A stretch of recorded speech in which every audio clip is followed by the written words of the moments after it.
miles on this bike now, and everything seems to be running real smooth, even smoother than it did when I first got it, because I had to do some adjustments on my brakes.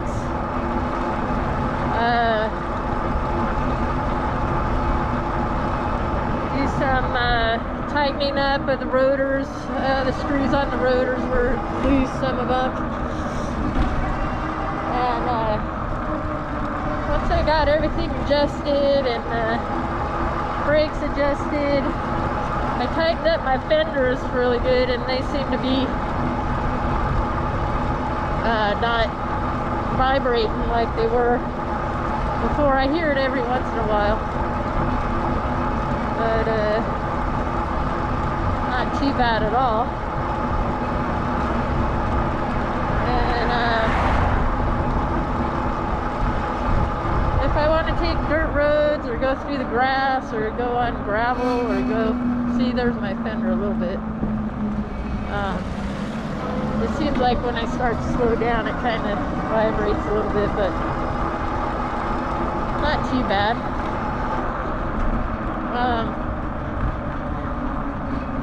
Oh, here's another dead end. So,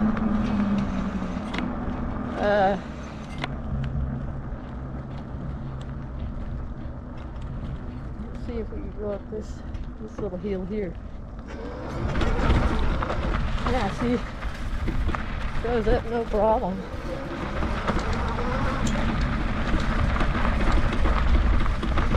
I just cleaned my whole bike and dusted it off and everything, so now I'm going through dirt roads, but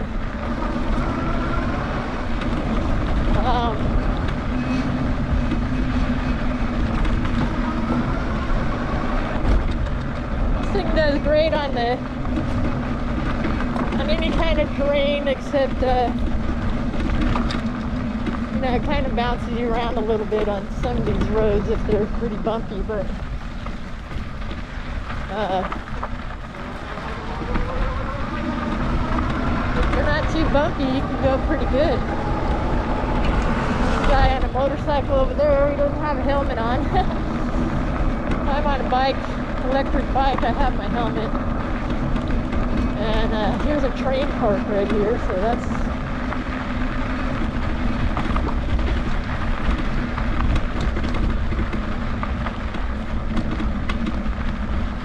I haven't been on this dirt road before, so it's kind of cool to explore on this bike because you can cruise around all different kinds of terrain.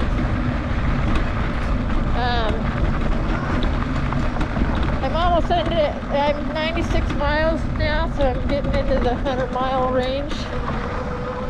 I'll probably take it to the bike shop locally here and make sure everything's adjusted. I adjust everything myself, but I'd like them to tune my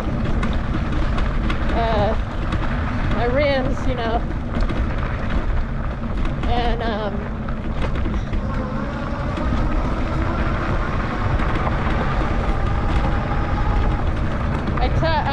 I haven't really had to tighten my spokes at all, because I check them every time I go ride and they're tight, so that's cool. So the one thing about this bike is checking everything, because some stuff does come loose and some stuff, you know, it's loose out of the box, so it's good to adjust all that stuff. And this kind of gets real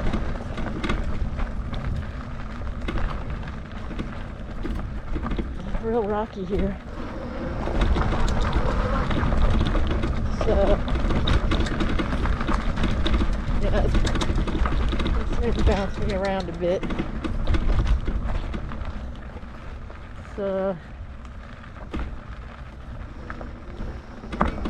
let's slow down here. As a matter of fact, I'm gonna turn around Here. Go back this way so it's a little smoother, because it looks like a long ways that way. And I'm not sure where I come out at. I don't want to bounce around on these rocks here too much.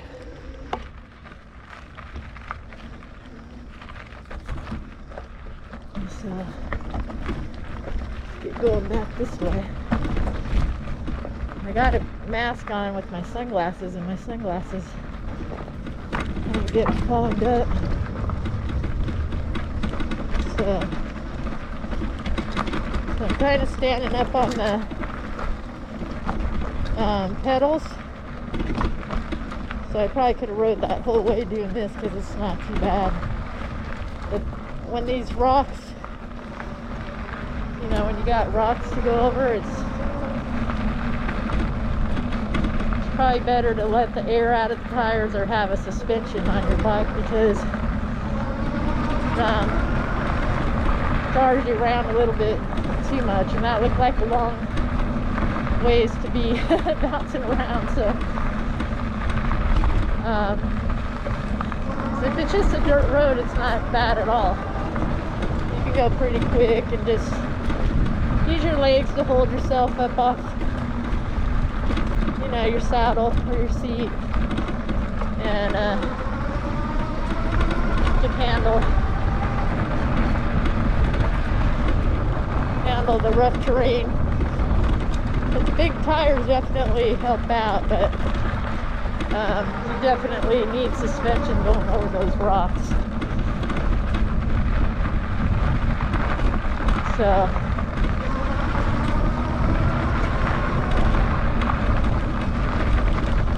definitely a fun ride though, because you can't get through places that, you know, regular bikes would have a problem, or if you didn't have these big tires. I was riding on the bike trail and a guy came by and he had an electric bike. I didn't have the camera on, but he was really talking about these fat tires and that he wished he had some fat tires because he just had some regular tires. I don't know if I could go down this way, but I don't think so. It's pretty steep there. So I'm gonna go back this way. I could probably go down there that way, but I'm not familiar with this road here. So I'm gonna go back to where I came in so I know where I'm at. But I asked him what kind of bike he had, and he said it was just a cheap bike that he bought like a year ago, and he wasn't happy with the range, or the bike, you know, was falling apart and stuff. He said he had to change all the bolts, and so he was really asking me about this Lectric XP, and I told him I've had it for about 5 months, and I got almost 100 miles on it. It's 97 miles right now, and I think the speedometer is a little bit less than what it is, so I probably have 100 miles on it, pretty close to that. And I'm really happy with my bike. I've had to adjust it, and but I knew that going into it, that I would have to adjust my brakes and make sure everything's tightened up, and do some derailleur adjustment, which I had to do a little bit of that, which I don't really use my derailleur too much. I pretty much keep it in 7th gear because you know, you have the motor, like the throttle taken off. I use the throttle to take off, and then I'm pretty much pedaling with the pedal assist. and because I like to get my exercise, get my blood pumping, and get a lot of oxygen. Well, they're having a yard sale. So yeah, I like to pedal, and this bike seems very solid to me and very quality. He was asking me how much it was. I said it's $8.99, free shipping, but with tax it's about around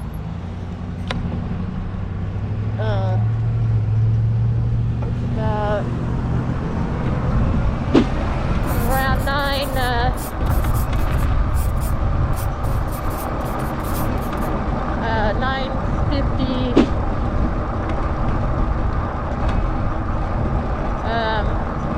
You know, depending where you are. I'm in California, so you do the math on that.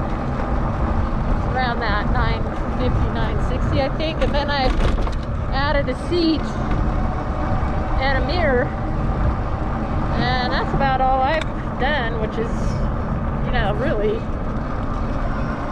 all you need to do, really. I mean, unless you want to get a seat post suspension, which I'm thinking about doing, because I do find myself taking dirt roads, you know. I don't know if a seat post suspension would help, but I would definitely let you guys know if I get one and I put it on there how it, and then you can also get suspension forks, which I'm also thinking about doing too. Probably when it starts getting really cold and you can't ride too much, I might start. Here's another yard sale. Let me go down this way, see what's happening at this yard sale. Oh yeah, it's right here.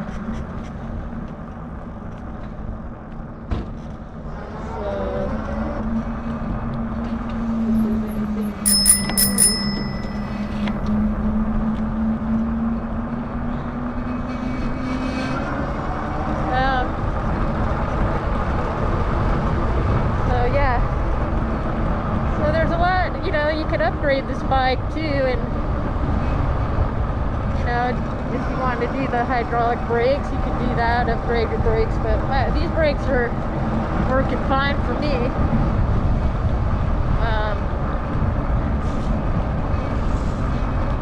So, because I got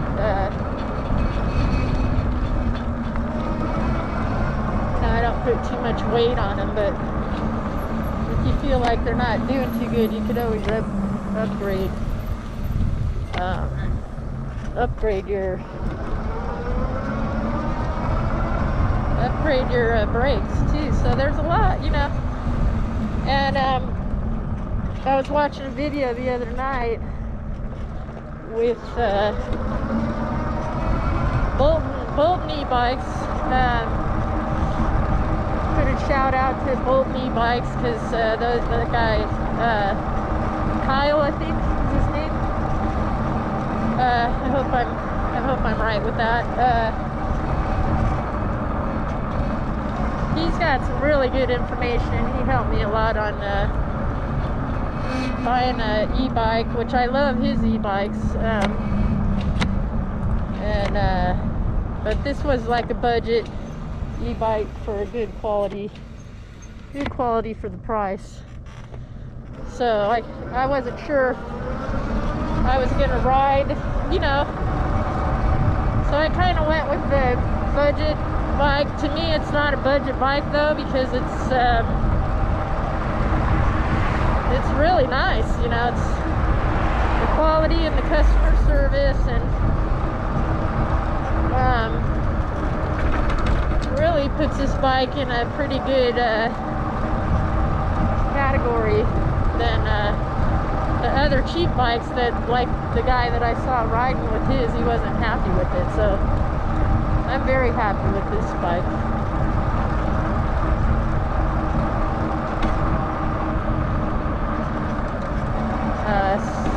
Extremely happy. I've got 98 miles now, so I'm gonna get in the 100 mile range, and this bike just rides really nice. As long as you maintain it and adjust everything, like I said, and keep everything tight, it rides really smooth. So, I'll go across the street here.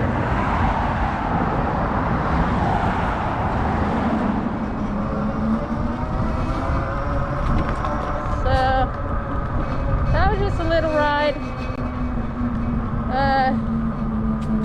down by railroad tracks and on that dirt road and stuff, and kind of letting you guys know about this bike and how I like it after I got 100 miles on it in about 4 or 5 months. Okay, so this is your pedal assist. These buttons here. This goes up, so you would turn this on here. See, if you hold this bottom button in, it goes off.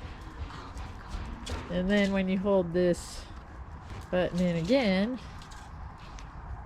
see, it will go on.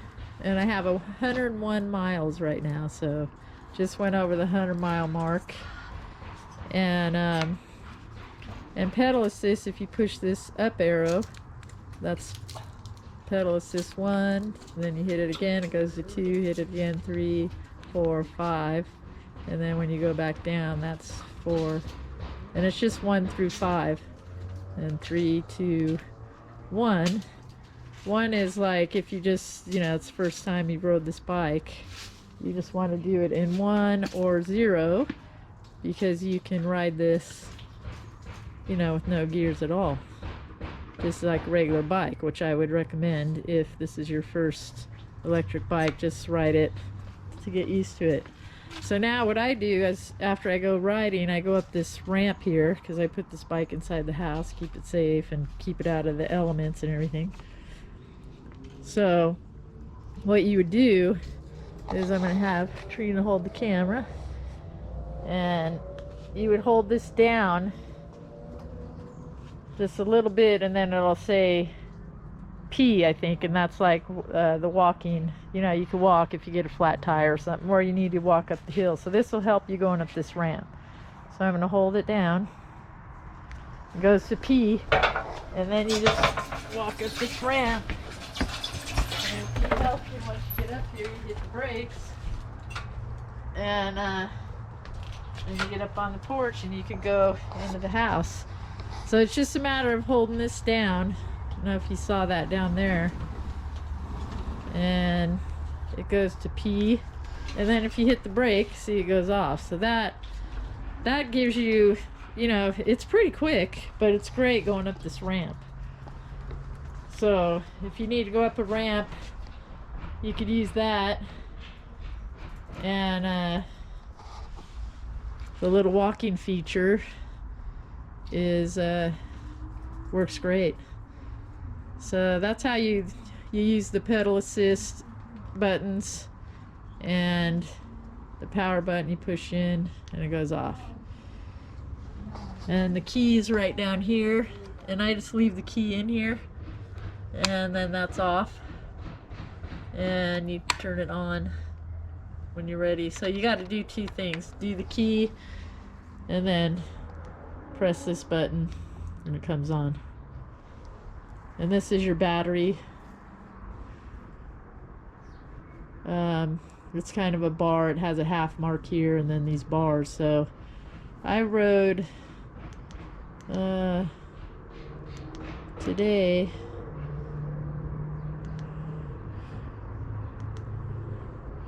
Oh yeah, see, when you turn it off, it goes to 0. But about 6 or 7 miles, and I had a full charge, and still pretty much has a full charge, so not bad. This bike I ride it about 3 times, 6 to 8 miles, and then I charge it, and it works out great. And then you just turn it off. So that shuts it off and turns it on. The key's down there, which is kind of, you know, you leave the key in there.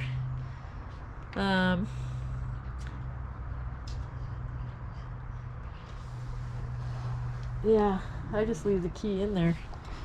But if you're gonna stop and leave the bike, which I wouldn't do, but if you did, you just turn it, that's off, and you pull the key out.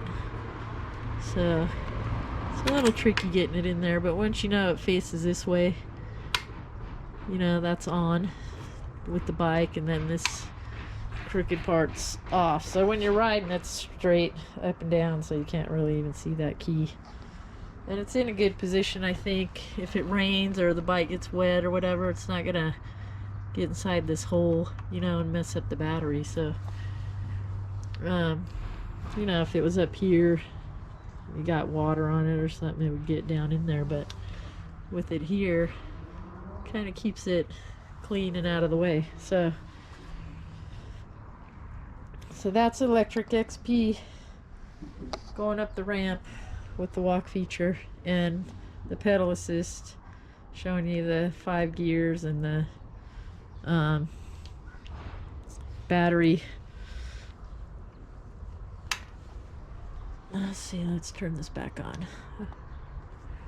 The battery indicator, just these bars, has a speedometer, and then it shows you the pedal assist 1 through 5, and then this shows you your miles, and that's your trip. And if you turn the key off or turn this off, it takes it away, so you got to look at it before you turn it off. That's voltage.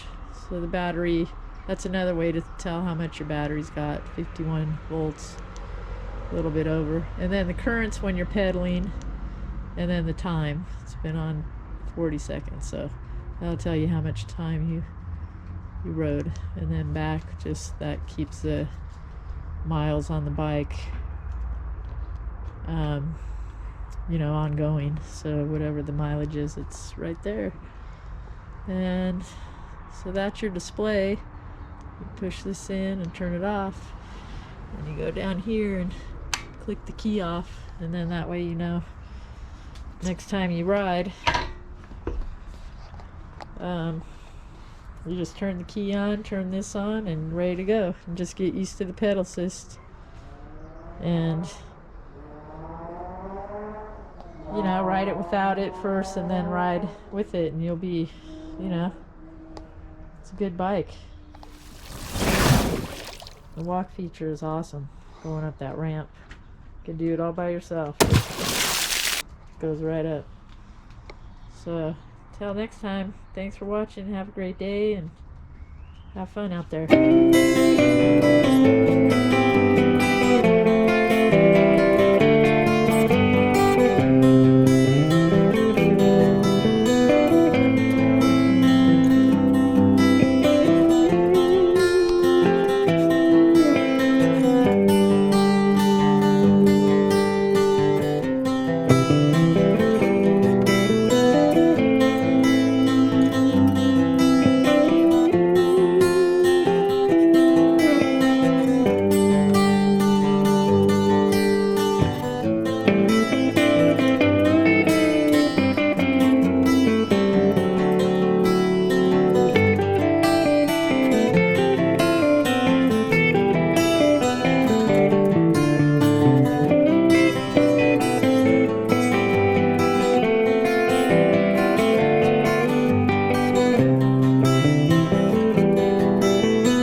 On here you can see my helmet.